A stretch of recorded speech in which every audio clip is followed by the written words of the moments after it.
బీజేపీని గద్దె దించడానికి మాత్రమే ఏర్పడినటువంటి ఇండీ కూటమి ఇప్పుడు ముక్కలవ్వబోతుందా అంటే అవ్వబోతుందనొచ్చు. ఇప్పటికే జమ్మూ కాశ్మీర్ ముఖ్యమంత్రి ఒమర్ అబ్దుల్లా అయితే ఇండీ కూటమిపై ఘాటు వ్యాఖ్యలైతే చేశారు. కేవలం లోక్సభ ఎన్నికల కోసం మాత్రమే ఇండీ కూటమిని ఏర్పరిచారా? లేకపోతే అసెంబ్లీ ఎన్నికల్లో కూడా బీజేపీని ఓడించడానికి ఏర్పరిచారా? నాకు అర్థం కావడం లేదు. ఎందుకంటే ఆమ్ ఆద్మీ పార్టీ, కాంగ్రెస్ పార్టీ ఇప్పుడు ఢిల్లీలో కలిసి పోటీ చేయడం లేదు. రెండు వేరువేరుగా పోటీ చేస్తున్నాయి.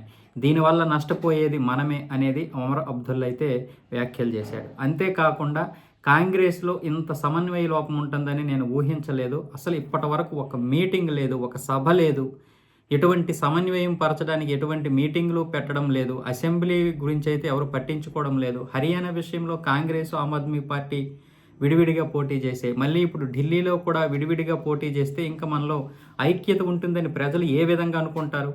కేవలం లోక్సభ ఎన్నికల కోసం మాత్రమే ఇండీ కూటమిని మీరు స్థాపిస్తే దాన్ని ముక్కలు చేసేయండి, దాన్ని విడగొట్టేయండి, అందరము స్వతంత్రంగా పోటీ చేసుకుందాం.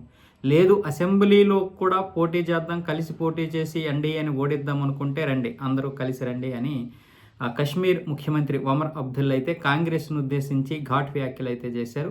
ఫిబ్రవరి 5వ తారీఖున ఢిల్లీ ఎన్నికలు అయితే జరగనున్నాయి. ఇప్పుడు ఈ ఢిల్లీ ఎన్నికల్లో కాంగ్రెస్, ఆమ్ ఆద్మీ పార్టీ వేరువేరుగా పోటీ చేస్తున్నాయి. ఇప్పుడు బీజేపీకి ఇదే కలిసి వచ్చే అంశం. ఎందుకంటే వేరువేరుగా పోటీ చేయడం వల్ల ఇటు ఓటు చీలుతుంది కాబట్టి బీజేపీకి అది ప్లస్ అవుద్ది. ఇప్పుడు ఒమర్ అబ్దుల్లా, మమతా బేగం వీళ్ళందరూ ఉద్దేశం ఏంటంటే ఇదే, ఇక్కడ ఆమ్ ఆద్మీ పార్టీ, కాంగ్రెస్ పార్టీ రెండు కలిసి పోటీ చేయండి, లేదంటే ఢిల్లీ బీజేపీ చేతికి వెళ్ళే అవకాశాలు ఉంటాయనేది వాళ్ళ ఉద్దేశం. అయితే ఆమ్ ఆద్మీ పార్టీలో చాలా కాన్ఫిడెన్స్ ఎక్కువగా ఉంది. ఎందుకంటే ఖచ్చితంగా మేము చేసే మంచి మమ్మల్ని గెలిపిస్తుందని.